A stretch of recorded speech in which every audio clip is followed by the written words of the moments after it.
नमस्कार साथियों। पार्थ एकेडमी के ऑनलाइन प्लेटफॉर्म पर आप सभी का मैं एक बार फिर स्वागत करता हूं। मैं अरुण यादव आज फिर आप सभी के लिए लेकर आया हूं साइंस के बायोलॉजी के महत्वपूर्ण क्वेश्चन की श्रृंखला का मॉक 17। मॉक 16 अभी तक हम लोग कंप्लीट कर चुके हैं। आज हम पढ़ने वाले हैं मॉक 17। उम्मीद है आप सभी को ये सेशन बहुत अच्छे लग रहे होंगे। यहाँ का कंटेंट आपको एग्जाम्स में आने वाली सभी एग्जाम्स में जरूर हेल्पफुल रहेगा। आप अधिक से अधिक आप इनके नोट्स बनाएं और जितने भी कॉन्सेप्ट हम लोग सभी क्वेश्चंस में समझ रहे हैं आप उन्हें समय समय पर रिवीजन करते रहें। तो चलिए कल के सेशन का जो लास्ट क्वेश्चन था जो आपके लिए होमवर्क के लिए रखा गया था उस होमवर्क के क्वेश्चन को हम लोग यहां से देखते हैं और शुरुआत करते हैं इस महत्वपूर्ण सेशन की। क्वेश्चन आप लोगों के लिए यहां पर था ट्यूबरकुलोसिस के विरुद्ध मुख्यतः कौन सी वैक्सीन का प्रयोग किया जाता है। ट्यूबरकुलोसिस जिसे हम लोग टीबी के नाम से जानते हैं एक बैक्टीरिया या जीवाणु द्वारा होने वाला यह रोग होता है। यह रोग फेफड़ों से संबंधित होता है। फेफड़ों से संबंधित यह रोग होता है और यह माइक्रोबैक्टीरियम ट्यूबरकुलोसिस नामक एक बैक्टीरिया के द्वारा होने वाली बीमारी होती है। इस रोग के उपचार के लिए कौन सा टीका लगाया जाता है यहां पर दिया गया बीसीजी, एचआईवी, डीपीटी या वेरिसेला। तो इसका सही जवाब होने वाला है बीसीजी। बीसीजी यानी बैसिलस कॉलमेट ग्यूरिन। इसका पूरा नाम होता है bacillus Calmette Guerin. Bacillus Calmette Guerin. आप सभी के द्वारा कमेंट बॉक्स में इसका सही जवाब दिया गया था। तो चलिए इस पहले क्वेश्चन के साथ हम आज के मॉक 17 की शुरुआत करते हैं। आज का पहला क्वेश्चन हम लोग पढ़ने वाले हैं। आज के सेशन में पहला क्वेश्चन है दांत का शिखर किसका बना होता है। दांत का शिखर किसका बना होता है यानी यहां पर दे के रखा गया है कि दांत का जो ऊपरी भाग होता है शिखर होता है वह किसका बना होता है। मोस्टली स्टूडेंट्स इस क्वेश्चन को रॉन्ग करके आते हैं क्योंकि सभी का जवाब यहां पर इनेमल होता है। मैं आपको बताना चाहूंगा कि यहां ऑप्शन दिए गए हैं कार्टिलेज, उपास्थि, एनेमल, डेंटिन या फिर काइटिन। तो यहां पर मोस्टली स्टूडेंट्स का जवाब होता है इनेमल। इनेमल। पर प्रिय विद्यार्थियों इस क्वेश्चन में इनेमल इसका सही जवाब नहीं होने वाला है क्योंकि इनेमल क्या होता है मैं आपको समझाने वाला हूं। इनेमल यहां पर देखा जाता है दांतों के ऊपर पाया जाने वाला एक कठोर आवरण होता है जो आउटर स्ट्रक्चर में पाया जाता है। अगर हम लोग दांत की बात करें तो यहां पर दांतों के स्ट्रक्चर में अगर हम लोग डिस्कस करें तो यहां टीथ को लेकर इस प्रकार के स्ट्रक्चर हम लोग पढ़ेंगे। तो यहां इसका पहला भाग होता है और यहीं पर इसका एक सेकंड पार्ट भी हम लोग देखते हैं। यहां कोटिंग होती है जिस कोटिंग को हम लोग इनेमल के नाम से जानते हैं। यह कोटिंग थोड़ी ऊपर की तरफ होगी। ये जो बाहरी आवरण होता है इसे हम लोग एनामल के नाम से जानते हैं। यहां बाहरी आवरण के बारे में नहीं पूछा गया है। यहां पूछा गया है कि दांतों का जो शिखर होता है जिसे हम लोग एपेक्स के नाम से जानते हैं वह किसका बना होता है या उसमें क्या पाया जाता है। जब हम इस आवरण को यहां से हटा दें, इस आवरण को यहां से हम लोग हटा दें तो जो सबसे पहला भाग आता है दांतों का इंटरनली, इस वाले भाग को हम लोग डेंटिन के नाम से जानते हैं। किस नाम से जानते हैं? डेंटिन के नाम से जानते हैं। इस वाले भाग को डेंटिन के नाम से जाना जाता है। यह भाग डेंटिन है और इसी के संदर्भ में यह क्वेश्चन आपसे पूछा गया था कि जो ऊपरी शिखर होता है दांतों का यह डेंटिन के नाम से जाना जाता है। तो इस प्रश्न के लिए सही जवाब होने वाला है option number C.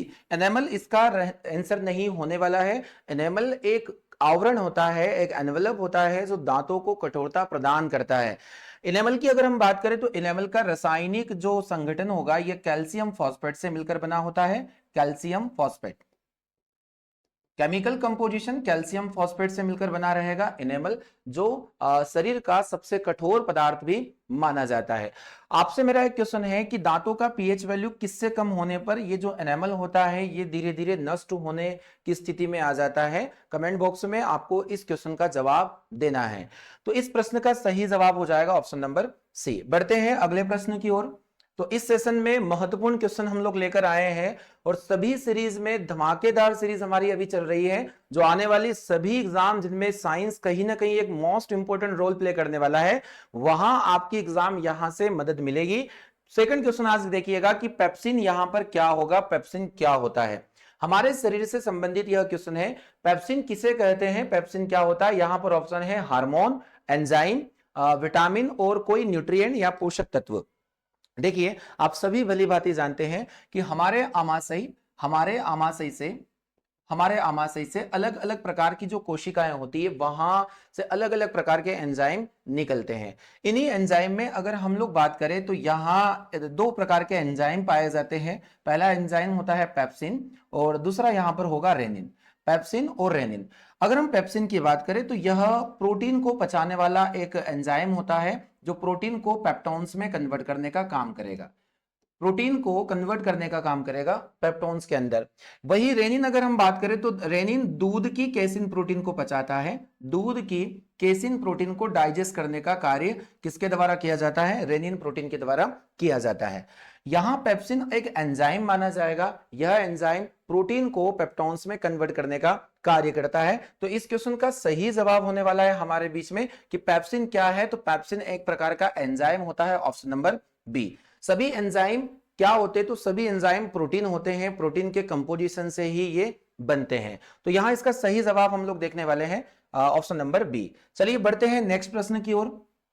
Question number 3 है हमारे सामने, डीएनए में क्या होता है? डीएनए में क्या होता है? डीएनए सभी लोग जानते हैं, DNA deoxyribonucleic acid. Deoxyribonucleic acid genetic material होते हैं, यानी इन्हें हम लोग आनुवांशिक पदार्थों के अंतर्गत रखते हैं।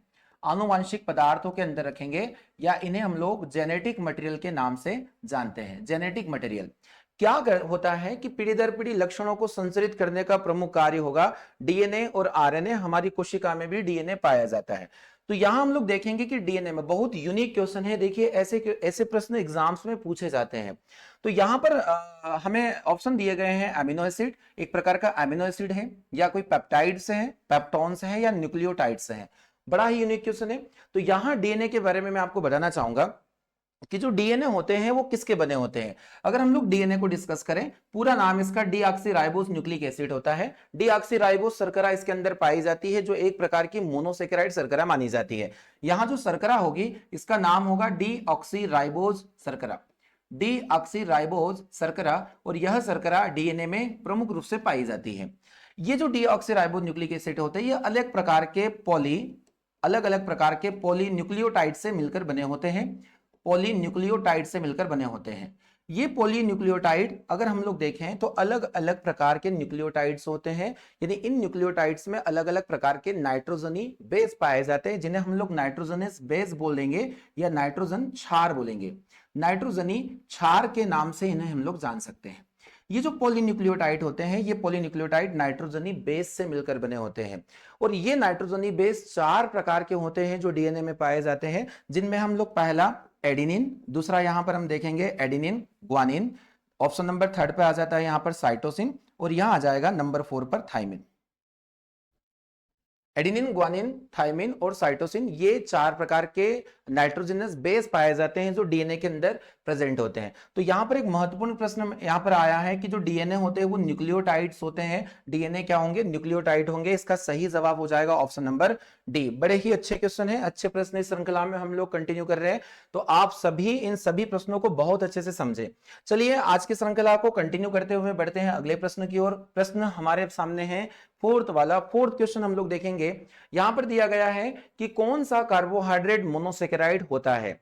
अच्छे क्वेश्चन यहां पर आ रहे हैं। कौन सा कार्बोहाइड्रेट मोनोसेकेराइड होता है? कार्बोहाइड्रेट के टाइप को अगर हम लोग डिस्कस करें तो यहां पर 3 प्रकार के कार्बोहाइड्रेट हम लोग पढ़ते हैं, मोनोसेकेराइड, डाइसेकेराइड और पॉलीसेकेराइड।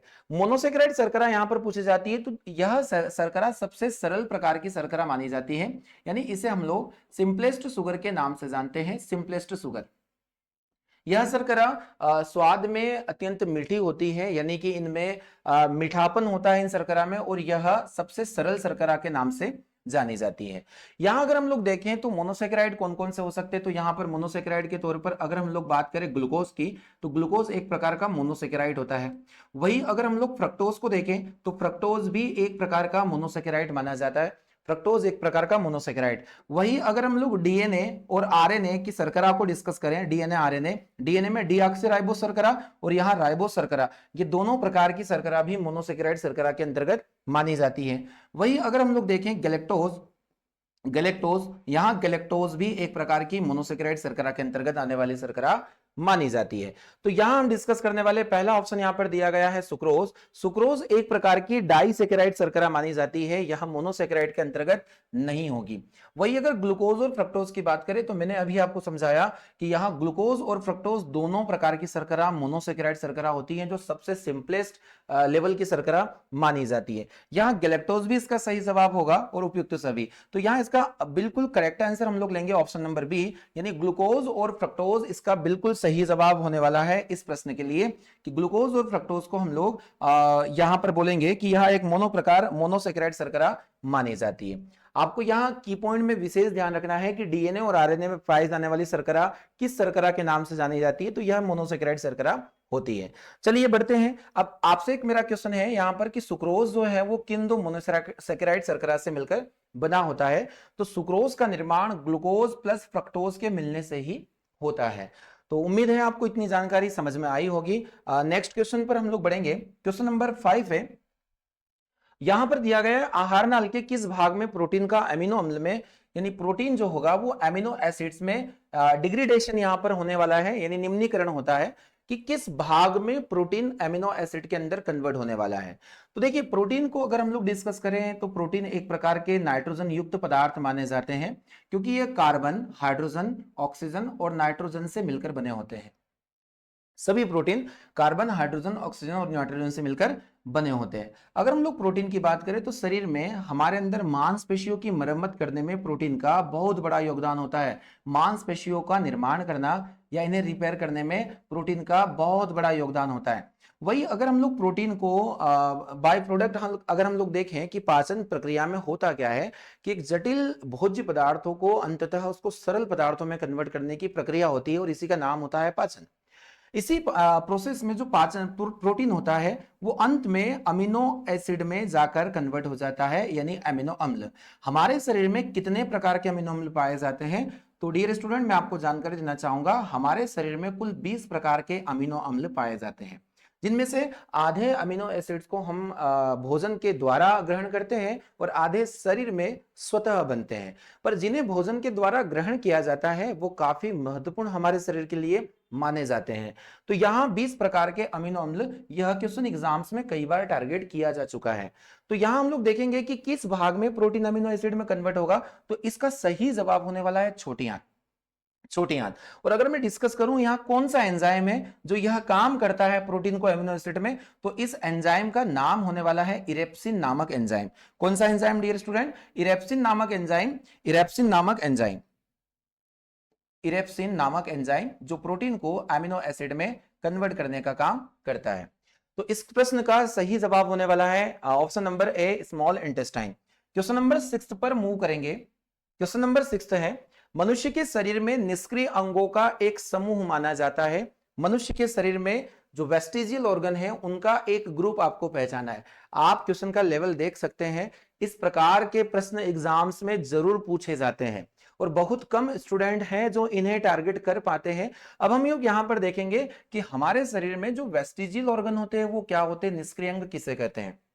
देखिए शरीर के अंदर जिन अंगों को अभी हम काम नहीं किया जा रहा या जिन अंगों के द्वारा किसी प्रकार का कोई काम नहीं करवाया जाता है, वे अंग धीरे धीरे धीरे धीरे वेस्ट ऑर्गन के रूप में पड़े रहते हैं, यानी ये ऑर्गन वेस्ट हो जाते हैं। अगर इन्हें सक्रिय ना रखा जाए तो ये ऑर्गन आगे चलकर धीरे धीरे अपशिष्ट अंगों के रूप में हमारे शरीर के अंदर पड़े रहते हैं, जिन्हें हम लोग वेस्टिजियल ऑर्गन के नाम से जानते हैं।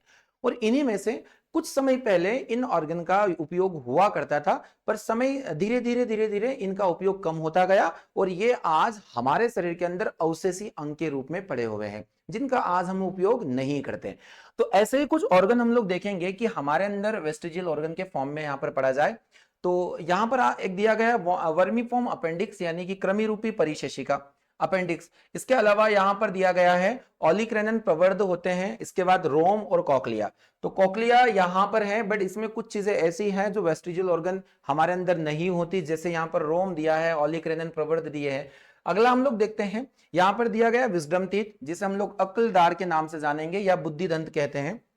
मेमोरी ग्लैंड, तो मेमोरी ग्लैंड अभी भी एक्टिव है। या फिर पटेला, पटेला जो हमारे पैर की हड्डी होती है ये अभी भी एक्टिव है। आगे हम लोग बात करेंगे कि यहां दिया गया है नेक्टर मेम्ब्रेन, निमेशक झिल्ली, निमेशक पटल होता है हमारी आंखों के अंदर कि यहां पर कुछ समय पहले जब निमेशक झिल्ली या जो नेक्टर मेम्ब्रेन होती थी, पानी में भी इसकी सहायता से आसानी से देखा जा सकता था। तो अभी यहां पर दिया गया है नेक्टर मेम्ब्रेन। इसके बाद में वॉर्म लाइक अपेंडिक्स यहां पर दिया है, यह भी आज अवशेषीय अंग के रूप में है। यहां पर ईयर मसल्स दिया है जिसे हम लोग ईयर पिन्ना के नाम से भी जानते हैं या कर्ण पिन्ना भी इसे हम लोग जानते हैं। और यहां पर कॉकिक्स दिया है, कॉकिक्स बोन जो हमारे कसडुक की सबसे अंतिम बोन मानी जाती है।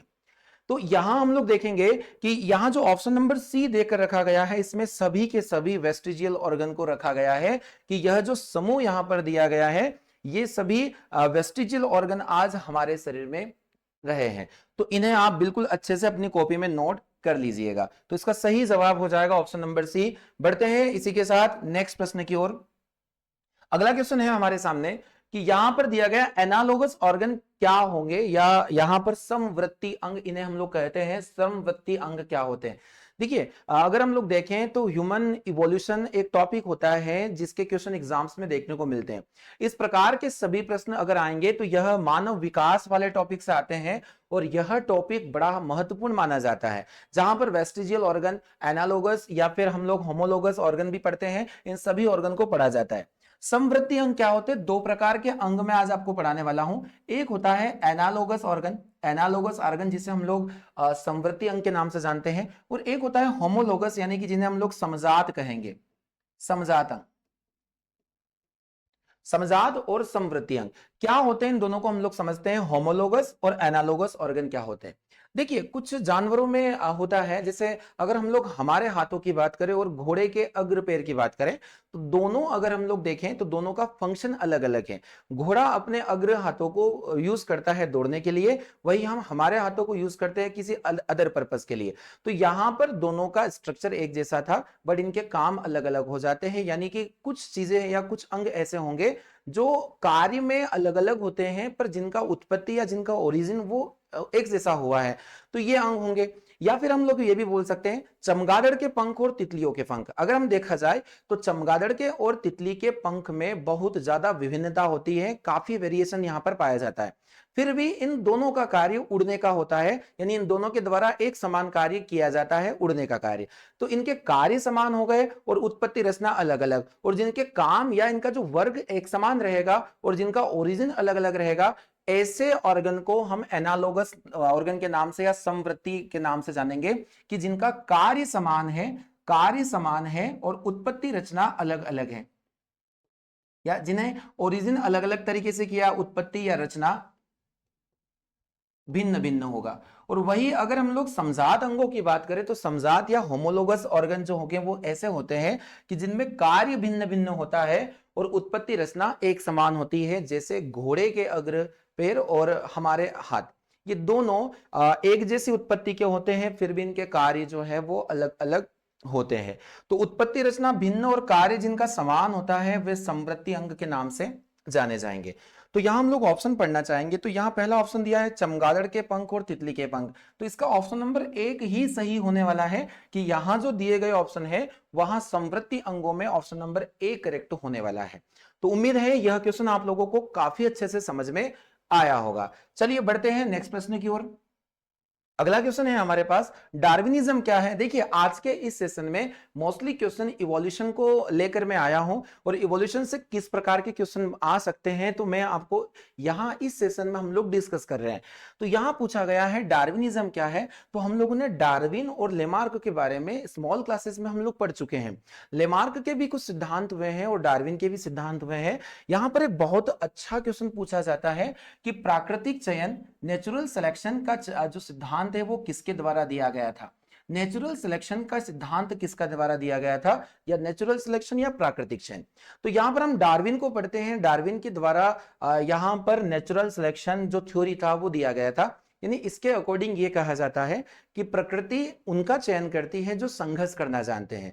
इस धरती पर वो जीव जिंदा रहेगा जो संघर्ष करना चाहेंगे। जैसे जिस एग्जाम्स को हम अटेम्प्ट करने वाले हैं वहां काफी कैंडिडेट होते हैं, पर वहां केवल सक्सेस वही स्टूडेंट होता है जो बहुत अच्छे से मेहनत करता है। तो यही संघर्ष की परिभाषा होती है, जो दौड़ेगा वो पाएगा, जो बैठेगा वो रह जाएगा। तो सीधी सी बात होती है, यहां पर दिया गया है नेचुरल सिलेक्शन, यानी प्रकृति द्वारा उसका चयन किया जाता है जो संघर्षमय है, जो संघर्ष कर सकता है। आगे यहां पर हम लोग देखेंगे डार्विज्म के अनुसार क्या है। तो यहां उपार्जित लक्षणों की वंशागति, और ये जो थ्योरी दिया गया था ये लेमार्क के द्वारा दिया गया था। आगे अगर हम लोग बढ़े तो यहां ऑप्शन नंबर सी आप देखोगे, ऑप्शन नंबर सी में यहां पर नेचुरल सिलेक्शन देके रखा है। तो इसका सही जवाब हो जाएगा कि यह थ्योरी काफी महत्वपूर्ण थ्योरी है, एग्जाम्स में कई बार यह पूछी जा चुकी है, नेचुरल सिलेक्शन। तो यहां एक बुक भी है इनकी, एक फेमस थ्योरी यहां पर दिया गया है कि origin of species by natural selection में आपको डार्विन की एक प्रसिद्ध थ्योरी पढ़ाने वाला हूं यहां पर। इसको आप लोग अपने नोट्स में लिख लें कि origin of species, origin of species by natural selection, by natural selection. यह थ्योरी किसके द्वारा दी गई थी? तो यह थ्योरी डियर स्टूडेंट डार्विन के द्वारा दी गई थी। काफी समय से यह क्वेश्चन एग्जाम्स में आ रहा है और यह आगे भी आ सकता है। तो चलिए इस प्रश्न का सही जवाब हमारे लिए होने वाला है ऑप्शन नंबर सी होने वाला है। तो बढ़ते हैं अगले क्वेश्चन की ओर। अगला क्वेश्चन यहां पर होने वाला है क्वेश्चन नंबर 9।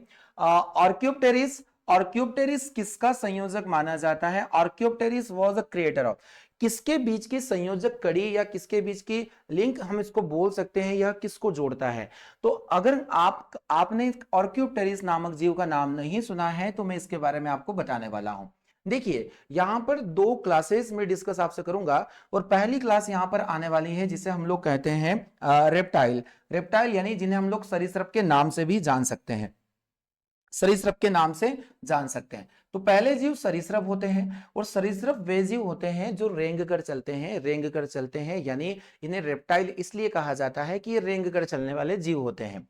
अगर हम लोग आगे बढ़े तो एक कैटेगरी यहां पर होती है पक्षी वर्ग की, पक्षी वर्ग की, पक्षी वर्ग की। तो यहां अगर हम लोग देखें सरीसृप और पक्षी वर्ग, पक्षियों का कुछ कुछ नेचर होता है, खास नेचर, जैसे इनमें टीथ नहीं होते और उसकी जगह पर बीक होती है, चोंच पाई जाना, दांतों की अनुपस्थिति यहां पर होगी, ये रेंग कर चलने वाले जीव होते हैं। पर कुछ जीव ऐसे मिले या एक जीव ऐसा मिला जो दोनों प्रकार के लक्षणों को अपने अंदर रखे हुए हैं, यानी सरीसृप, रेप्टाइल और एविस ग्रुप।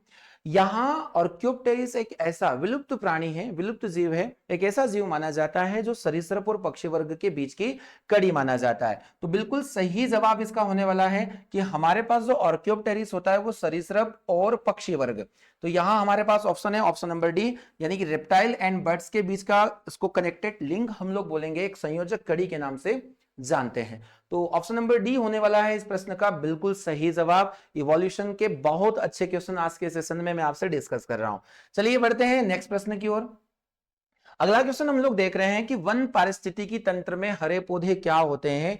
इकोलॉजी से एक क्वेश्चन है आपके सामने, इकोलॉजी, इकोसिस्टम, यानी वन परिस्थितिकी में हरे पौधे किसको कहेंगे? तो मैं आपको बताना चाहूंगा डियर स्टूडेंट, कोई भी फूड चेन होती है जिन्हें हम लोग खाद्य श्रृंखला के नाम से जानते हैं। तो यह खाद्य श्रृंखला कहां से स्टार्ट होती है? तो यह खाद्य श्रृंखला शुरू होती है किन्हीं भी उत्पादक से, और ये उत्पादक कौन हो सकते हैं? तो कोई भी हरा पौधा, कोई शैवाल, या कोई भी ग्रीन प्लांट जिसे हम लोग प्रोड्यूसर के नाम से जानते हैं, क्योंकि सौर ऊर्जा का सबसे पहले उपयोग ये हरे पौधे ही कर पाते हैं। तो इन्हें सभी हरे पौधों को उत्पादक के नाम से हम लोग जानते हैं। इस प्रश्न का सही जवाब होने वाला है प्रोड्यूसर, यानी यहां पर प्रोड्यूसर। और सबसे अंत में ये ऊर्जा जाती है टॉप कंज्यूमर्स को, जैसे शेर हो गया, बाज हो गया, ये सभी सर्वोच्च उपभोक्ता मानते हैं। यहां आप मुझे 10% रूल क्या है, 10% का नियम क्या होता है, तो आप मुझे कमेंट बॉक्स में जाकर इसका विस्तृत जानकारी देंगे कि 10% रूल यहां पर किसने दिया था और इसमें क्या होता है। तो चलिए अगले क्वेश्चन पर हम लोग मूव कर रहे हैं। क्वेश्चन नंबर 11 आज हम पढ़ने वाले हैं। क्वेश्चन नंबर 11 है, बीज किससे बना होता है? तो यहां पर पूछा गया है what is a seed made of, यानी बीज का निर्माण होता किससे। तो मैं आपको बताना चाहूंगा प्रिय विद्यार्थियों कि हमारे पुष्प के अंदर कोई भी पुष्प होता है उसमें एक भाग होता है जिसे हम लोग फीमेल पार्ट्स के नाम से जानते हैं। यहाँ पर 3 भाग होते हैं जिसे हम लोग ओरी, स्टिग्मा और स्टाइल के नाम से जान सकते हैं। तो यहाँ वाला भाग होगा जिसे हम लोग ओरी के नाम से जानते हैं, जिन्हें हम लोग अंडाशय भी कह सकते हैं, अंडाशय के नाम से इसको हम जानते हैं। सबसे ऊपर वाला भाग वर्तिकाग्र होता है और यहाँ वर्तिका यानी कि स्टिग्मा और स्टाइल। यहां हम लोग देखेंगे कि यहाँ एक स्ट्रक्चर होती है और इस स्ट्रक्चर को हम लोग कहते हैं बीजांड यानी कि ओव्यूल। और इस ओव्यूल के अंदर, इस बीजांड के अंदर, पुष्प के अंदर बीजों का निर्माण होता है। मैं आपको बताना चाहूंगा कि यहाँ जो अंडाशय वाला दूसरा बाहरी पार्ट होता है, यह बाहरी पार्ट फ्रूट्स को बनाने का काम करेगा, फल को निर्माण करेगा। और जो अंडाशय के भीतर बीजांड होता है, इस बीजांड के द्वारा या ओव्यूल के द्वारा यहाँ बीज का निर्माण होता है। तो इसका सही जवाब हम लोग पढ़ेंगे, ये ओव्यूल यहां पर दिया है ऑप्शन नंबर डी, बीजांड के द्वारा बीजों का निर्माण होता है। तो चलिए इस क्वेश्चन का सही जवाब होने वाला है ऑप्शन नंबर डी। बढ़ते हैं नेक्स्ट प्रश्न की ओर। अगला क्वेश्चन है हमारे पास, उपापचय के परिणाम स्वरूप ऊर्जा किस रूप में तुरंत रखी जाती है? यानी यहां पर store as a result energy by of metabolism, कि मेटाबॉलिज्म के थ्रू एनर्जी को किस फॉर्म में रखते हैं। यहां पर दिया गया पायरुविक अम्ल, एटीपी, एडीपी या फिर ग्लूकोज। आप सभी ने एक क्वेश्चन को जरूर टारगेट किया होगा कि हमारे शरीर में, कोशिकाओं में एनर्जी करेंसी किसको कहा जाता है, एनर्जी करेंसी किसको कहा जाता है, या ऊर्जा मुद्रा किसको कहा जाता है। तो ऊर्जा मुद्रा हमारे अंदर कौन होती है? तो प्रिय विद्यार्थियों में बताना चाहूंगा जिसे हम लोग एनर्जी करेंसी के नाम से भी जानते हैं, एनर्जी करेंसी के नाम से भी इसे हम लोग जान सकते हैं। तो ऊर्जा मुद्रा कहा जाता है एटीपी को, एटीपी यानी जिसका पूरा नाम होता है adenosine, adenosine triphosphate, adenosine triphosphate, जिसे हम लोग एनर्जी को स्टोर करने का फॉर्म कह देते हैं, जिसे ऊर्जा मुद्रा या एनर्जी करेंसी के नाम से भी जान सकते हैं। काफी महत्वपूर्ण क्वेश्चन है, काफी समय ये एग्जाम्स में आ चुका है और पूछा जा चुका है। तो इसका सही जवाब हो जाएगा एटीपी, यानी कि ऑप्शन नंबर बी करेक्ट हो जाएगा। जब एटीपी से, ट्राइफॉस्फेट से एक फॉस्फेट अणु का डिकम्पोजिशन या विघटन हो जाता है तो वहां एडीपी का निर्माण होता है, जिसे एडिनोसिन डाइफॉस्फेट के नाम से जानते हैं। तो चलिए इसी के साथ बढ़ते हैं हम लोग नेक्स्ट प्रश्न की ओर। अगला क्वेश्चन हमारे सामने है कि origin of species by natural selection, जो मैं आपसे प्रीवियस क्वेश्चन में डिस्कस कर चुका हूं कि origin of species by natural selection किसके द्वारा लिखी गई है। तो इसका बिल्कुल सटीक सा जवाब हो जाएगा डार्विन के द्वारा। अभी हमने डार्विनिज्म को पढ़ा और डार्विनिज्म में हम लोगों ने यही पढ़ा था कि origin of species by natural selection, यह थ्योरी डार्विन के द्वारा लिखा गया है, कि प्राकृतिक चयन यहां पर हम लोगों ने पढ़ा हुआ है। सही जवाब हो जाएगा इसका ऑप्शन बी।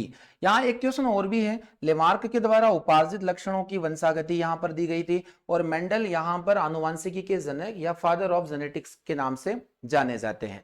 तो बढ़ते हैं इसी के साथ नेक्स्ट प्रश्न की ओर। अगला क्वेश्चन है, विषाणु क्या होते हैं, वायरस किसे कहते हैं, या विषाणु क्या होते हैं। यहां पर पूछा गया है क्या ये पार्शियल सेप्रोफाइट होते हैं, आंशिक मृतोपजीवी, या फिर पूर्ण परजीवी, पूर्ण मृतोपजीवी, या आंशिक परजीवी। देखिए कुछ जीव या कुछ पौधे ऐसे होते हैं जो अपने भोजन के लिए किसी अन्य पौधे पर या जीव पर अपना जीवन यापन करते हैं। जिस पौधे पर यह पाए जाते हैं उसे हम लोग होस्ट प्लांट के नाम से जानते हैं, जिसे होस्ट प्लांट या पोषक पौधा जो इनके द्वारा पोषण करता है। तो आगे हम लोग डिस्कस करेंगे कि जो वायरस होते हैं वो किसी प्रकार पूर्णतः परजीवी के रूप में ही जाने जाते हैं। जैसे अगर हम लोग परजीवी की बात करें, एक कसकुटा प्लांट माना जाता है जिसे हम लोग अमरबिल के नाम से जानते हैं। अमरबिल, यह अमरबिल क्या करता है कि यह किसी अन्य होस्ट प्लांट के ऊपर, किसी अन्य पादप के ऊपर अपने आप को पूर्णतः डिपेंड रखता है। उस पौधे से, जिस पौधे पर यह लगा हुआ है, वहां से अपने संपूर्ण जीवन काल में पोषक पदार्थों को प्राप्त करता रहता है, न्यूट्रिशन को वहां से गेन करता रहता है, क्योंकि यहां पर ना तो जड़ होती है ना ही पत्ती होती है। तो सभी जो भोजन होगा उसके लिए पूर्णतः ही डिपेंड। तो अमरबेल क्या है? तो अमरबेल एक पूर्ण परजीवी पौधा माना जाता है। काफी महत्वपूर्ण क्वेश्चन है। तो इसे हम लोग स्ट्रिक्टली पैरासाइट के नाम से जानते हैं। तो यहाँ वायरस के बारे में भी यही क्वेश्चन बिल्कुल सही होने वाला है कि वायरस भी स्ट्रिक्टली पैरासाइट माने जाते हैं। चलिए नेक्स्ट प्रश्न की ओर हम लोग बढ़ेंगे। अगला क्वेश्चन है हमारे सामने, कार्बोहाइड्रेट पाचन का अंतिम उत्पाद क्या होता है? कि जब कार्बोहाइड्रेट पूर्णतः डिवाइड हो जाए या इसका डाइजेशन हो जाए कंप्लीटली, तो यह अंतिम उत्पाद इसका क्या बनने वाला है, वह क्वेश्चन है। कितने यूनिक क्वेश्चन है इस सेशन में। अरे वो क्वेश्चन मैं आपको लेकर आया हूं इस सेशन में जो एग्जाम्स में पूछे जाते हैं हमेशा। तो बहुत अच्छे लेवल पर हम लोग चीजों को कवर कर रहे हैं। तो यहाँ का पहला अभी हम पढ़ रहे हैं 15 क्वेश्चन। तो कार्बोहाइड्रेट का अंतिम उत्पाद यहां पर माना जाना है कि जब कार्बोहाइड्रेट अंततः टूटता है तो यह मोनोसेकेराइड के फॉर्म में ही कन्वर्ट होता है, जैसे ग्लूकोज। अगर हम लोग बात करेंगे कि स्टार्च, यहाँ स्टार्च माल्टोज में कन्वर्ट होना, माल्टोज एक प्रकार का डाइसेकेराइड होता है और स्टार्च एक प्रकार का पॉलीसेकेराइड शर्करा माना जाता है। यह एक प्रकार का डाइसेकेराइड शर्करा माना जाता है और यह माल्टोज आगे चलकर और भी मोनोसेकेराइड सिंपल यूनिट में कन्वर्ट होना स्टार्ट हो जाते हैं। तो इसका ओवरऑल आंसर होने वाला है monosaccharide. Option number A correct होगा क्वेश्चन नंबर 15 के लिए। तो चलिए बढ़ते हैं अगले प्रश्न की ओर। क्वेश्चन नंबर 16 है हमारे सामने। कीट का उत्सर्जी अंग यहां पर क्या माना जाएगा? कि जितने भी इंसेक्ट्स होते हैं वो उत्सर्जी पदार्थों के रूप में किसका उत्सर्जन करते हैं या उत्सर्जी पदार्थ क्या होते हैं? तो यहां दिया गया यूरिया, पेलेनीज या फिर यूरिक एसिड या फिर अमोनिया। देखिए उत्सर्जन के आधार पर जीवों को कुल 3 भागों में बांटा गया है कि एक्सक्रीशन के आधार पर 3 पार्ट में हम जीवों को डिवाइड करते हैं। जैसे पहले जीव होते हैं अमीनोटेलिक। अमीनोटेलिक जानवर, जहां से क्वेश्चन पूछे जा सकते हैं। तो जो जीव अपने उत्सर्जी पदार्थों में अमोनिया को बाहर करते हैं उन्हें अमीनोटेलिक के नाम से जानते हैं। ऐसे ही जीव होते हैं जिन्हें हम लोग यूरियोटेलिक के नाम से जानेंगे। यूरियोटेलिक प्राणी क्या होते हैं? तो यूरियोटेलिक प्राणी का मतलब होगा जो अपने उत्सर्जी पदार्थों में यूरिया का उत्सर्जन करते हैं। और थर्ड नंबर पर यहां पर होने वाला है यूरिकोटेलिक प्राणी। और यूरिकोटेलिक प्राणी यहां पर माने जाएंगे कि जो जीव अपने उत्सर्जी पदार्थों में यूरिक एसिड को बाहर करेंगे उन्हें यूरिकोटेलिक कहा जाएगा। तो यहां क्वेश्चन है कि जो यूरिकोटेलिक होंगे सभी पक्षी और इंसेक्ट होते हैं वो सभी यूरिक एसिड को स्त्राव करते हैं, यूरिक एसिड को स्त्राव करते हैं, इसलिए इन्हें यूरिकोटेलिक के नाम से जाना जाता है। तो यहां सही जवाब होने वाला है ऑप्शन नंबर सी। अगर एग्जाम में पूछा जाए कि मनुष्य इनमें से किस कैटेगरी में आता है, तो मनुष्य की कैटेगरी होती है यूरियोटेलिक, यानी हम यूरिया को उत्सर्जी पदार्थ के रूप में बाहर निकालते हैं। सभी जलीय जीव अमोनियोटेलिक होंगे। तो यहां इतनी जानकारी आप लोगों को क्लियर होती है। चलिए बढ़ते हैं नेक्स्ट प्रश्न की ओर। अगला क्वेश्चन है हमारे सामने, एक सामान्य मनुष्य में 1 मिनट में कितनी बार सांस लेता है? बड़ा ही सिंपल सा क्वेश्चन है इस सेशन का कि एक सामान्य मनुष्य में 1 मिनट में सांस लेना कितना? तो इसका बेसिक क्वेश्चन होता है 15 से 17 बार, यानी 15 से 17 बार, 15 to 17 टाइम। इसी के अप्रोक्स आपको यहाँ पर क्वेश्चन लगाना है। तो इसका सही जवाब हो जाने वाला है 14 से 18। इसके अप्रोक्स आप लोगों को आंसर को चूज करना होता है। यहां पर ऑप्शन नंबर सी बिल्कुल करेक्ट होगा इस क्वेश्चन के लिए, 14 से 18 बार। तो चलिए बढ़ते हैं नेक्स्ट प्रश्न की ओर। और आज के सेशन का क्वेश्चन नंबर 18 हम लोग कवर कर रहे हैं कि स्तनधारियों का सबसे महत्वपूर्ण लक्षण क्या होना है। कि मैमल्स में सबसे इंपॉर्टेंट फीचर यहां पर क्या हम पढ़ने वाले हैं। तो मैमल्स यानी स्तनधारी जो सभी जंतु जगत में उच्च प्राणी माने जाते हैं। तो पहला यहां पर दिया गया डायफ्राम। तो डियर स्टूडेंट, डायफ्राम हमारे अंदर एक स्ट्रक्चर होती है जो थोरेसिक कैविटी को एब्डोमिनल कैविटी से चेंज करता है, यानी वक्ष गुहा को उदर गुहा से अलग करना, जिसे मैं नेक्स्ट सेशन में अच्छे से डिस्कस करने वाला हूं। यहां पर 4 चेम्बर्ड हार्ट होता है, जो बिल्कुल सही आंसर होने वाला है कि सभी स्तनधारियों में 4 चेम्बर हार्ट यहां पर होता है, जो एक स्पेशल फीचर माना जाता है मेमल्स का। तो यहां बिल्कुल सही जवाब हो जाएगा ऑप्शन नंबर बी। तो बढ़ते हैं इसी के साथ क्वेश्चन नंबर 19 की ओर। क्वेश्चन नंबर 19 हम लोग देखने वाले हैं, जीव विज्ञान के जनक कौन है? सिंपल क्वेश्चन हमारे सामने आ रहा है कि फादर ऑफ बायोलॉजी किसको कहा जाता है? तो फादर ऑफ बायोलॉजी आप सभी को पता होगा, एरिस्टोटल यानी अरस्तु को फादर ऑफ बायोलॉजी के नाम से भी जाना जाता है। अरस्तु को फादर ऑफ बायोलॉजी के नाम से जाना जाएगा। एक ब्रांच और है, फादर ऑफ जूलॉजी किसे कहा जाता है? जंतु विज्ञान के जनक कौन है? जंतु विज्ञान के जनक भी अरस्तु को कहा जाता है, अरस्तु को कहा जाता है। इनकी एक चर्चित पुस्तक का नाम कमेंट बॉक्स में जाकर आप लिखिएगा। अरस्तु की एक फेमस बुक है, जिस बुक का नाम क्या होने वाला है कमेंट बॉक्स में आप जाकर इसका जवाब मुझे जरूर दें। इस प्रश्न का सही जवाब ऑप्शन नंबर ए होने वाला है। चलिए बढ़ते हैं नेक्स्ट प्रश्न की ओर। और आज के इस श्रृंखला का अंतिम क्वेश्चन हम लोग देखने जा रहे हैं और क्वेश्चन है हमारे पास कि शरीर में सबसे अधिक पाया जाने वाला ऊतक कौन सा होता है, यानी most commonly found tissue in human body, हमारे शरीर में सबसे ज्यादा पाया जाने वाला ऊतक कौन है। तो 4 प्रकार के ऊतक हमारे शरीर में होते हैं, जैसे संयोजी ऊतक, कनेक्टिव टिश्यू हो गया, एपिथेलियल टिश्यू हो गया, मस्कुलर टिश्यू और एक नर्वस टिश्यू यानी तंत्रिका ऊतक।